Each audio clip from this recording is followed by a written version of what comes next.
So I had some technical difficulties recording this the first time around. It wasn't recording the audio for some strange reason. So I'm basically gonna play the video over again and then talk over it. The good news is I'm playing it over again at double the speed, so it should be a shorter video than the first time around. But here we go. We're just gonna play this and I'm just gonna comment on it. And you can see I'm moving super fast here. And so what I'm here talking about is last week's homework. I've delayed it as far as turning it in to the 14th. So that would be next Thursday. And I'm gonna try to do that from now on, sort of give everybody an extra week. That way you can actually address any notes that I give in the in-class demos.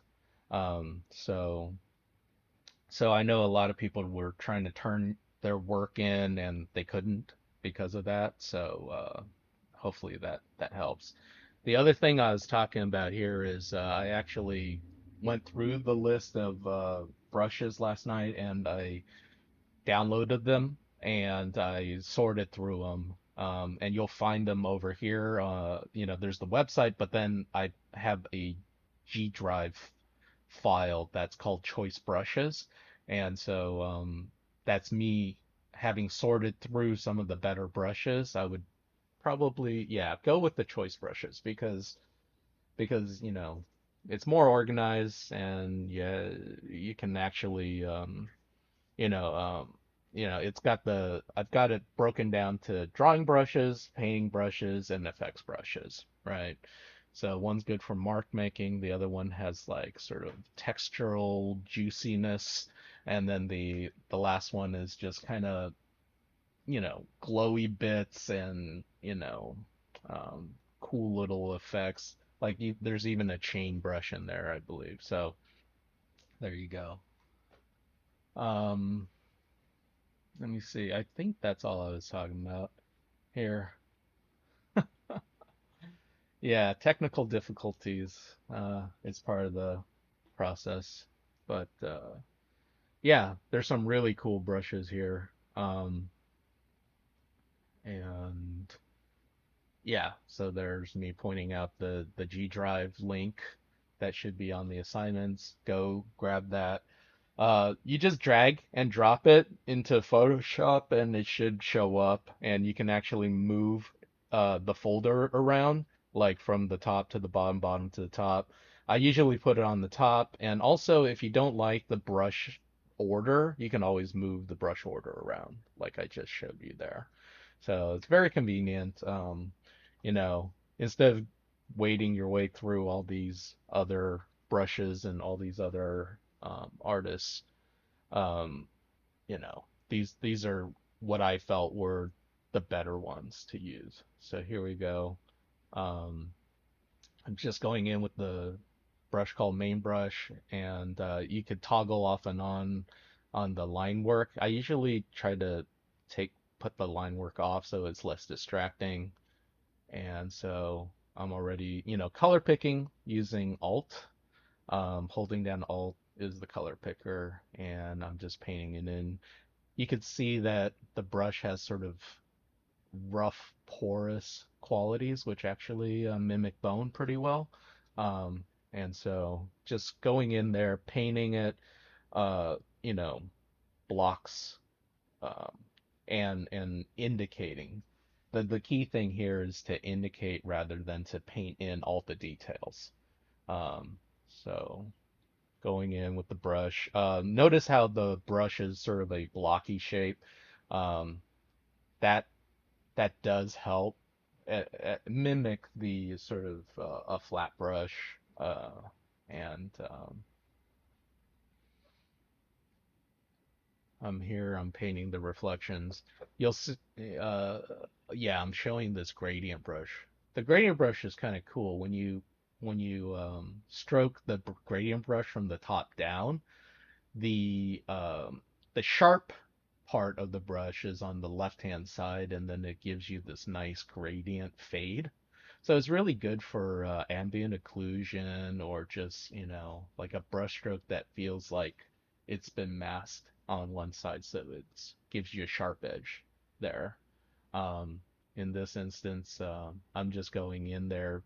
Oh yeah, so if you go from the bottom up, then the sharp edge is on the right hand side. So that's kind of how you use that gradient AO brush. Ambient occlusion, that's where it gets kind of shadowy, where the crevices are on a model. Um, right here, I'm going back into my silhouette layer on layer 4 there and erasing away so that I can refine the silhouette shape as I go. As you can see, it's a constant back and forth between modifying the silhouette shape, which is actually more important than all the details that you paint inside. Um, the using that gradient AO brush, you can see it works really well for cloth folds as well, because a lot of cloth will, have a sharp edge on one side and then it'll just kind of gradiate up. So you can see me kind of painting in the cloth folds. Um, Currently, they feel too pristine, too perfect. Later on, we'll come back and rough things up, put some holes in it, Swiss cheese it up.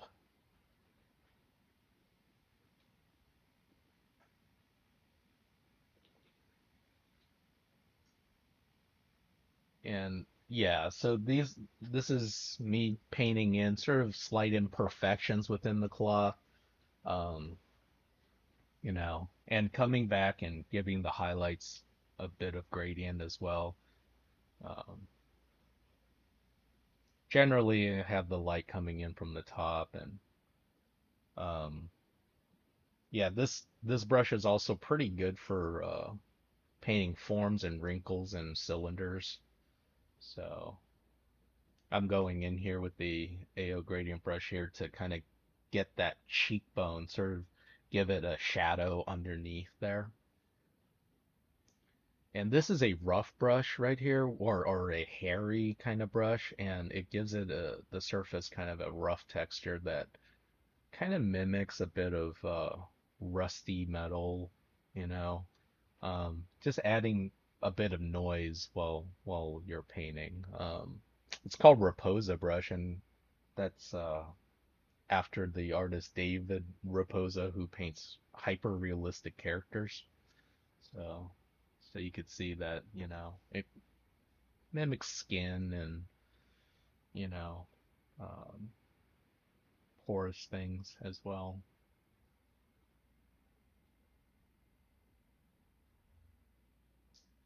Over here, I'm going in and just painting in the torso armor right here, the breastplate here. And I'm talking about how you got to think of the breastplate like it's an egg. And this goes into our still life paintings back in the day, where we're painting vases and things like that, or cones. And the whole reason why we were doing that in those exercises and fundamentals foundations is because um, you want to know and find out how does light work on simple form, right? And so here I've got a core shadow. I just painted in a some reflected light.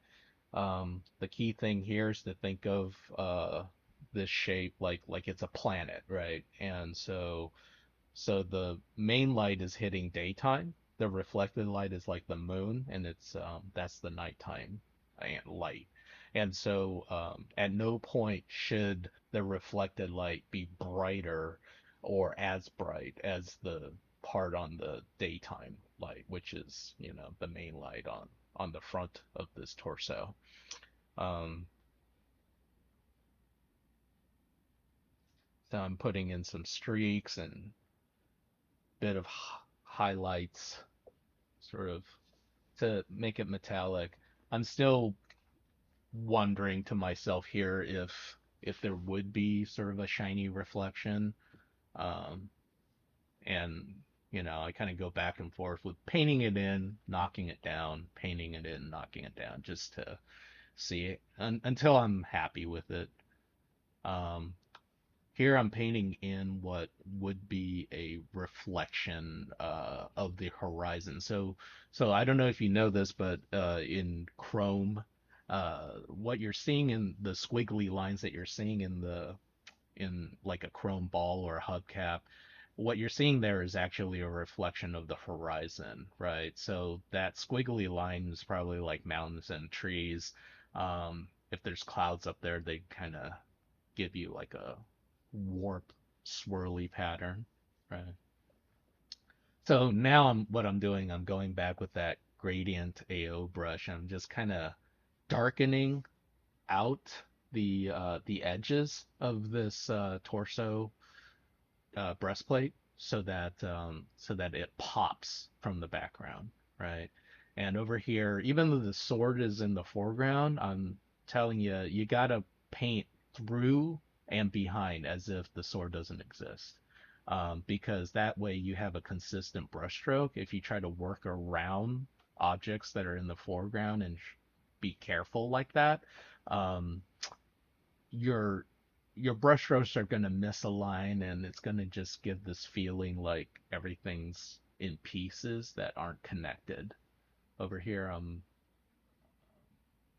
cleaning up the silhouette and giving the neck sort of this like see-through sinews on the edges there. Um, So, like for example, I first started noticing, that kind of stuff for mummies and zombies in the movie Mummy with Brendan Fraser.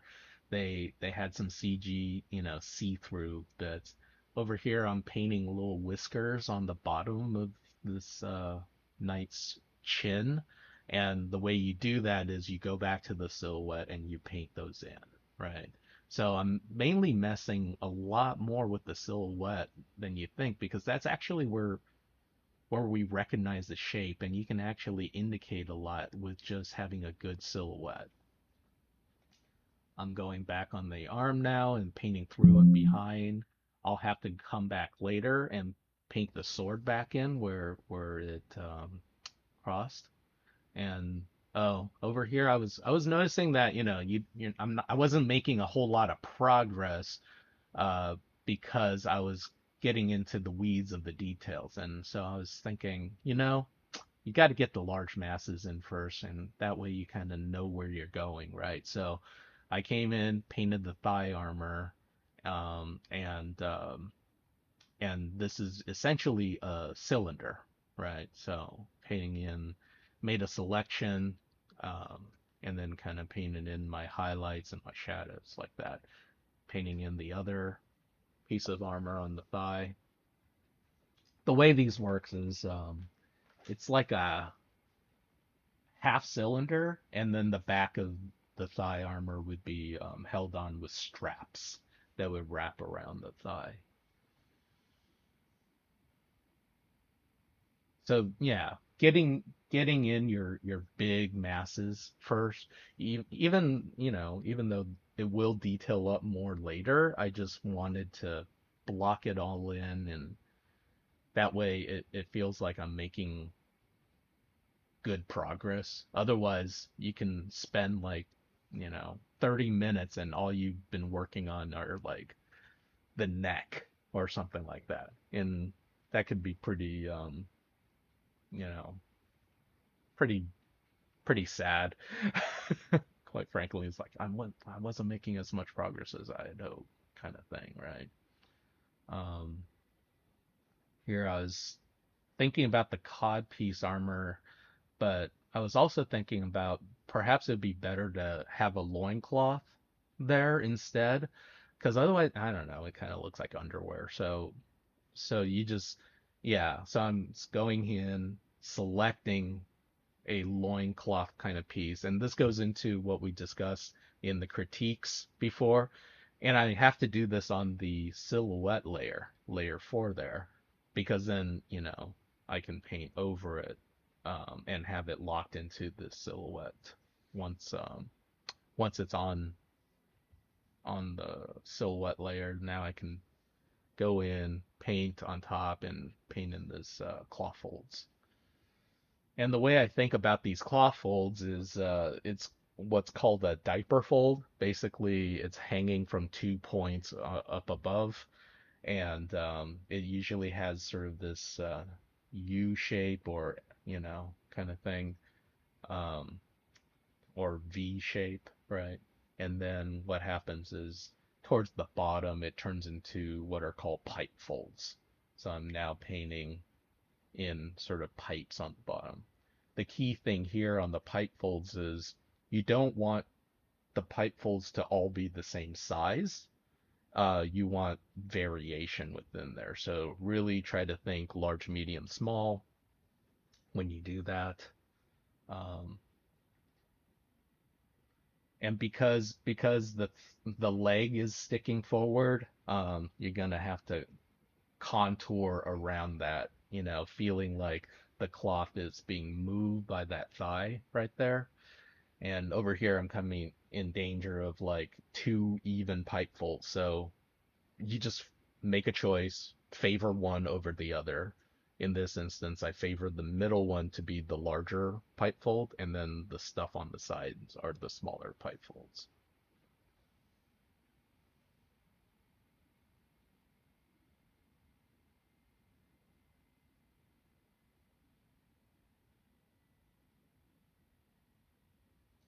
Putting in a little bit of a cast shadow there, just so that I kind of seat, also filling in the rest of this loincloth here. Yeah, so we had discussed during the critique about, how games are still rather limited as far as cloth simulations go. So normally, if you're going to have some kind of a skirt, uh, you have a loincloth in the middle, and then you have cloth on the side, or even thigh armor on the side or something. Here I'm painting in the leg bone with the porous brush. Uh, this brush was called Jamie's, which I would assume is named after the artist Jamie Jones, who's a huge talent within the industry. You should look up Jamie Jones if you haven't already. His work from Magic the Gathering, from Destiny, from all sorts of projects. He's probably one of the best concept artists out today. So check out Jamie Jones. Um, so yeah, this is just me filling in the mass tones again, just thinking about it as indicating it as opposed to like trying to get every single part perfect on it. So I've got the leg bone there with the thinner bone in the back, the larger bone up front, and I was starting to think, I seem to recall in that you can actually feel it on your shin, where there's actually kind of a rounded corner at the very front of your shin bone there. And so if you look at it from the top down, it's kind of a triangular piece, right? So that's where I have this highlight coming down on the front of it. And when it comes to the bones of the feet, I'm just indicating very quickly. I don't want to go in and map out every single bone because if you're looking down at the feet of this character, you're kind of looking in the wrong spot, right? So you want to keep the viewer's attention up towards the torso and the head area. Over here, I'm painting in the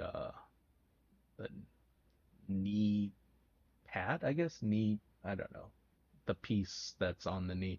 Now, the thing to keep in mind that is that it is still a cylinder, right? Because it wraps around. So I'm going to paint it like it's a cylinder with the highlight on the left and its core shadow on the right, a bit of reflected light after the core shadow. Right. And then there's a bit of a top plane as well, and then the shadow that's underneath.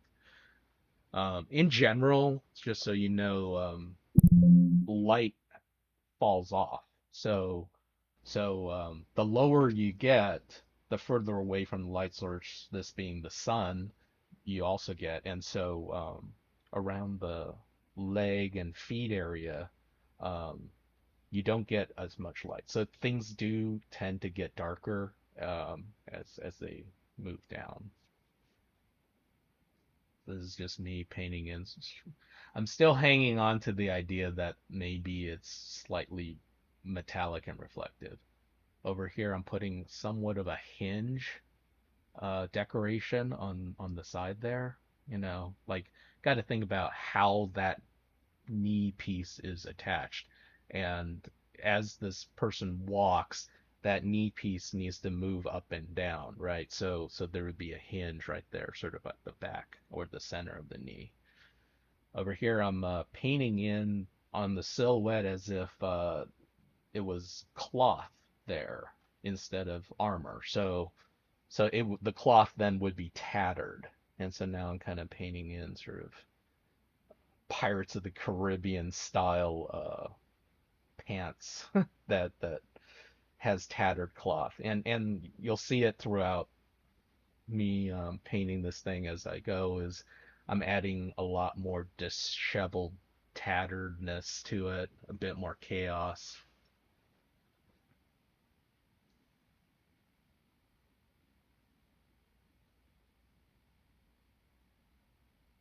Yeah,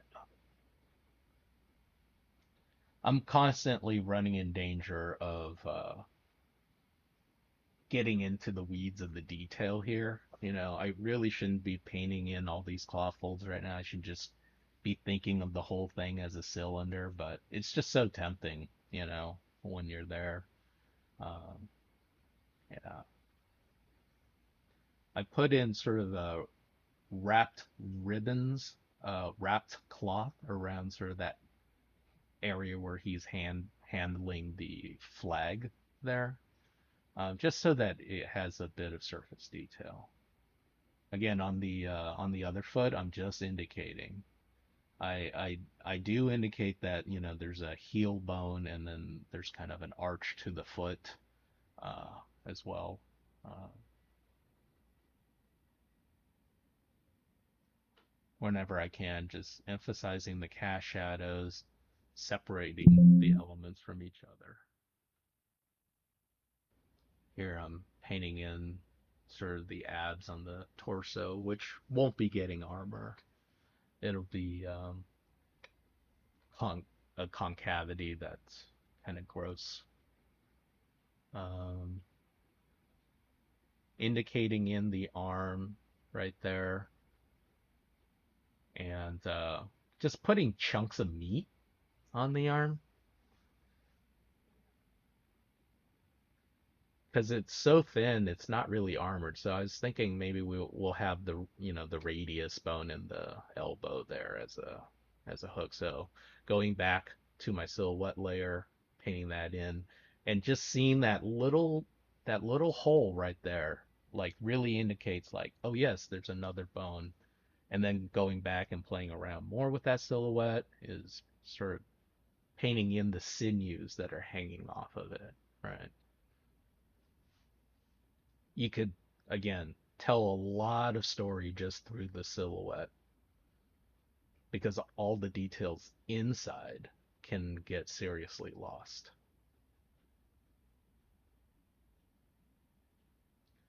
Now I'm coming in and putting the. James Hawkins. Oh, sorry.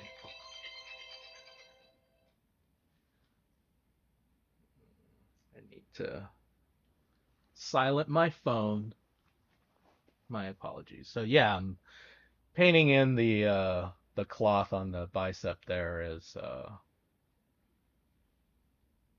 a cylinder, and then this forearm piece, it's this armor. So again, it's what it is it's curved around, right?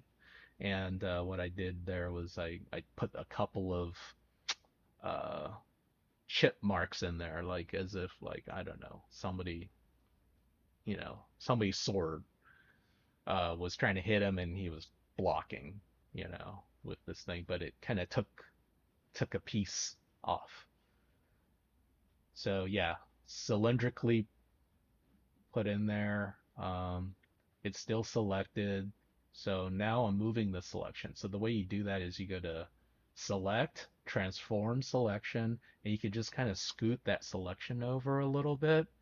And what I'm trying to attempt here is I'm trying to paint in sort of the thickness of the edge of this piece of armor here. Um, and so I was trying to go in with sort of a lighter brush because that's the side that's facing the light. I don't know if I was entirely successful at it. I probably could have done the same without the selection, quite frankly. The key, though, is that little bright corner right there because that plane is facing upwards. Um, that'll read like gangbusters from far away. See, from far away, you could still see that little highlight that really sells the idea that that armor has been chipped away. Here I'm playing around more with the silhouette by selecting more tattering holes on there. What I'm also doing here with all this tatteredness is giving you more of the silhouette of the arm as well as the torso that is on the left hand side. So the more tattered this is, the more opportunities I have to indicate, what his body shape is here.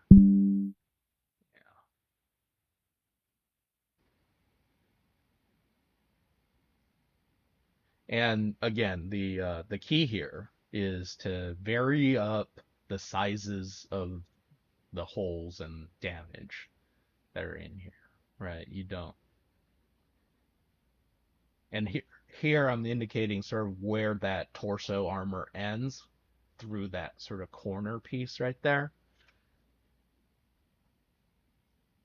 And now I'm coming back and connecting some of these, you know, I'm thinking about where the drapery is on his shoulder and sort of coming off of that, how far the cloth would have to be, right? So I'm just kind of filling in some of this stuff, and again, where the hole gets too large, you could always just put in little threads, little connecting bits. And this is also where learning some abstract art comes in handy because now you're seeing the combination of abstract shapes next to each other, what feels natural, what feels good, having a variety of shapes.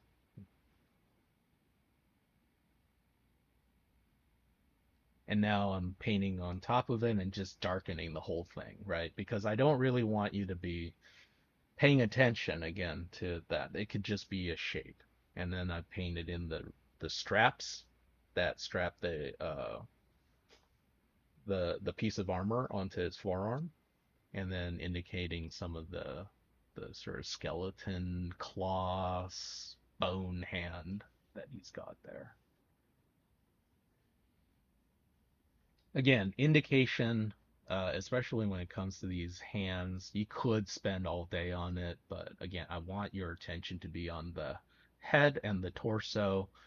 Um, we can just indicate the hands for now. Maybe later on, if there's a technical drawing that needs to be done, you could do that then. And here I'm kind of fixing some of the tattering on the flag, thinking about like, yeah, it has to have a point where all this cloth is hanging off of. So I was just kind of repairing it a bit, and then having those loose threads again blowing in the wind. It's very concept arty to do that. Here I'm coming in and painting in some entrails, some guts,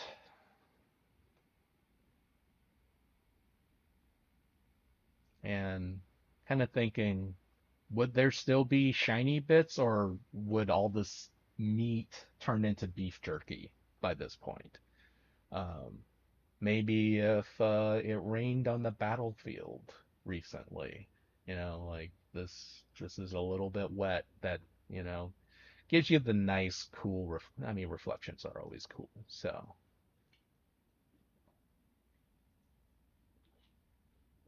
there I'm putting a lip detail onto the edge of the armor, coming in, putting in that little lip highlight on that knee, and then, yeah, painting back that sword back in. See how much more natural that feels, if you just paint through and behind something. Um, Over here, I'm also putting in sort of the indication that perhaps the middle of that sword is almost like the stem of a leaf, right? It sticks out a bit more, so you'll catch a little shadow under there, right? And now I'm trying to think about, like how does the sword affect the metal, like when it punctures into the metal. Um, I'm trying to look up some reference here where, like, yeah, like what does it look like? And it's really hard to find um actual damage within armor um from, swords. But what I do find is this cool breastplate. And so now I'm contemplating, oh wow, I think I'm gonna use that. So here's a big secret about a lot of concept art is there's a lot of use of photographs within concept art for details as well. So what I do here is I just grab that piece of photo, I go to the filter gallery, filter gallery, and then you go to cutout, and then from cutout you can change the number of levels, and they'll give you how many values. Edge simplicity kind of breaks it down into sort of more simplified polygons. And so you just kind of move these sliders around. Fidelity is like the micro details, right? So you just move these sliders around until it kind of gives you enough information where it turns the form and makes it feel like it's actually round. And then I desaturated it with hue saturation. You hit Control U, brings up that menu. You just desaturate it from there. And then you know, use the clipping mask technique again, put that thing according to the silhouette, arrange this in the correct angle. And then instead of erasing, what I'm doing is I'm masking it. So you got this, rectangle with the circle in there, that icon, and that's the masking icon. So what masking does is when the value is towards black, it will erase away. When the value is towards white, it will bring it back into full opacity. And so you can actually do that with some grayscale if you wanted like medium opacity too. So I'm showing here how this doesn't damage the thing, because if you erase away, you can't bring it back. So oftentimes it's preferable to use masking instead of eraser. That is if the object is on its own layer, right? So now I'm coming in and painting over the top of it on a new layer. That way it kind of hides the fact that it's a photo grab. So I'm changing up the details on there, making it a bit more painterly as well, um, so that it's not just me grabbing photo. The ideal situation would be if, as an artist, I go in and I take my own photo reference. That way, I'm not taking anything from anyone else in the process. But it's up to you and your moral compass as far as, how is it okay if I alter the image enough and only use a small part of the image, right?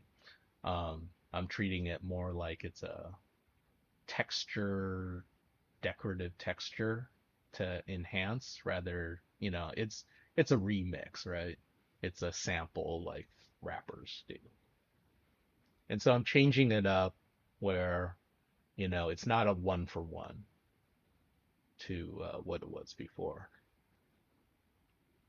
And yeah, so painting it up on a separate layer, um, it's immediately super useful. It brings this thing to life, right? Um, and so I duplicated that, and then now I'm putting it on the helmet so that some of that surface detail can also reflect on the helmet. So I'm looking at the striations of those curves and thinking maybe that would be cool on the side of the helmet, and then erasing out or masking out sort of the top, fruitily stuff up there. And then I come in with the warp tool, which is that fan icon up on top. So what you do is you hit Control T to transform, and then you click on that fan icon, and now you can stretch and bend so that it wraps itself around the form a lot better. So that warp tool is very helpful in photo bashing objects, right? So you can manipulate the object so that, you know,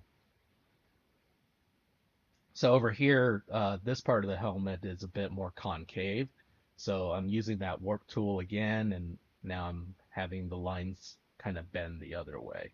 The reason why I didn't just flip the image is because I still want the light to be coming from the left-hand side there. And again, I'm just using three striation from that. And then I'm just knocking it back because it's lower on the helmet.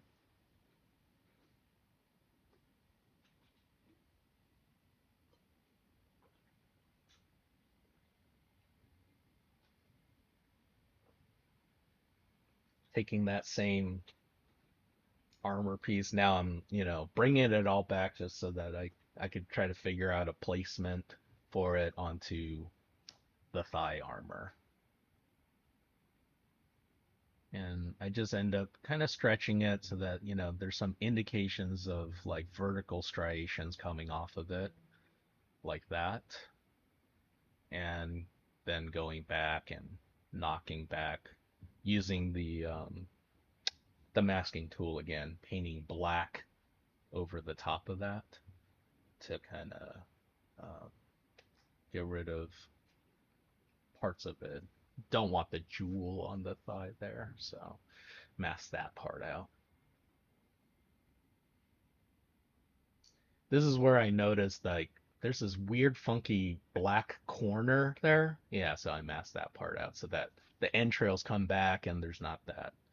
That was on the torso armor, Oh, by the way, so the way I did that too was I set that layer onto overlay instead of normal. So overlay, you could see on the right hand side on the layer on top there, it says overlay. That way you can kind of still see through objects, and then you can you know um, and also this being a grayscale image, it really helps because what overlay sometimes does with color images is it duplicates the saturation as well. So you end up with like a very saturated overlay. So you'll have to usually knock back the contrast and knock back the saturation of a photo that you're trying to photo bash in. Here I'm using the gradient tool, still using clipping mask, and I'm gradiating from the ground up. So you could see now the feet are almost black here, right? So that's why, yeah, you don't want to spend too much time on those outside bits like the feet. And I'm kind of creating a vignette here where even the arm on the right hand side there is darkened, right? Now I'm pulling focus solely onto the helmet and the torso. And just coming in on a brand new layer, and this is like the last minute touch up details of the silhouette of this character. and I'm trying to find the correct brush for it. What you want is a rather opaque brush that feels kind of, like a painterly brush, like that one right there that I have. So I'm going to use that Sumi brush. I'm going to paint in all these the lip on the helmet there. And you don't have to limit yourself to just highlights alone. So one thing to think about in terms of highlights is it's it's not going to be consistent. If you see like a big consistent line on your highlights, it feels wrong. It feels like the light is too perfect on that thing, that you're not taking into account the nuances of the surface. So there I was painting back in some of the gray to cut in so that the highlight is like a thick line, thin line, and it has this lost and found quality where, sometimes it'll disappear and then it'll come back, right? Here I'm using the white brush there to give them strands of hair coming off, kind of like, when they say corpses, it's because the scalp shrinks and then the hair looks like it's growing longer. Here I'm gonna tatter up this shoulder area a lot more, putting holes in the cloth, just so that it's more consistent, with the rest. He's got all that tethering on the back. Why wouldn't the part across the shoulder also have some damage? And you can see I added in little threads, little sinews inside the hole, and put in little highlights on, the side that would be facing the light. And then adding a lot more wrinkles so that there's more wrinkles concentrated around the point, where it pinches, right? And now I want to fix up some of this silhouette so that it doesn't look as, you know, samey, consistent. And over here, I'm trying to break up this shoulder so that it doesn't look so perfect either. So here I'm not painting back on the silhouette layer. I'm just not clipping mask this thing. So this is like sort of third tier details that you add on its own floating layer, right? You can see there on that edge, that's very important to show like that's the edge of the tattered cape up there. And then I'm adding in more sinew, more draping cloth, more whatever that might be. Like it could just be some moss that's hanging off of his arm, right? Um, Same thing on the back of the leg there. Like, yeah, I don't know where we're at. Maybe we're in a swamp. Maybe this, it's a battlefield, right? That's all we know. And yeah, even on the flag, more drippy, hangy bits, kind of like a willow tree, you know.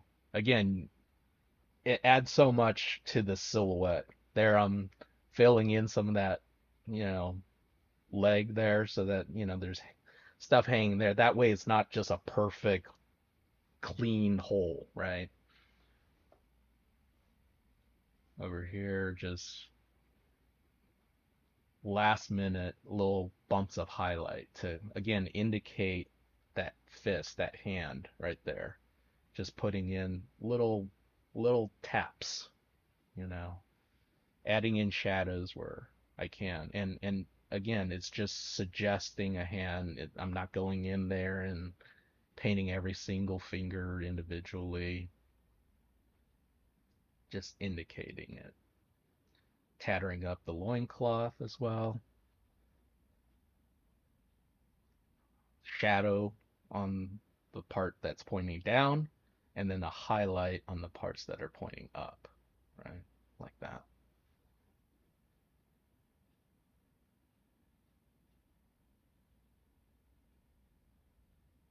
Now I'm painting in a ground plane, which this brush called water effect is usually used for reflections of the water, but it going side to side like that is really good for just laying in what appears to be a ground plane. And oh, and I found a splatter brush, so that's really good for blood.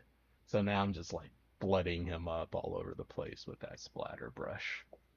It's pretty fun, actually. And now I want to have him standing on grass, or so I'm going in and just trying to find foliage of some sort. So I just found this like kind of vertical brush here that substitutes okay as foliage. Got some leaves, ivy. No, that was too big. I found a fuzzy brush too. That was kind of fun. Looks like tufts of grass. And yeah, it being like that dark down there. Oh, I'm putting a gradient on the ground there. So it just kind of blends in now, going from sort of dark and then it gets lighter and lighter as we come up.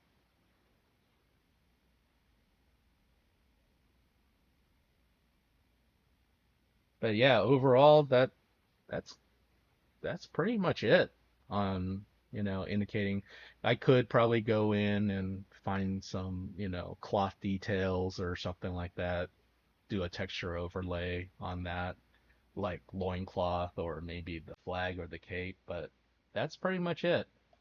All right, thanks everyone. Hopefully this has audio this time.